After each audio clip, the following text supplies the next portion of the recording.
Abhik, base গিটারে শ্যাম, আর আলাদা করে আমাদের সর্বকনিষ্ঠা, ও নাম বৈশালী।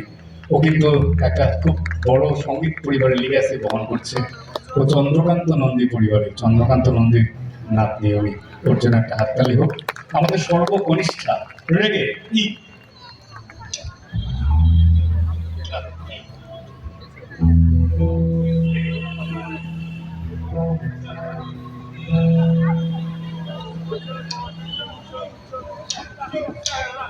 Mm-hmm.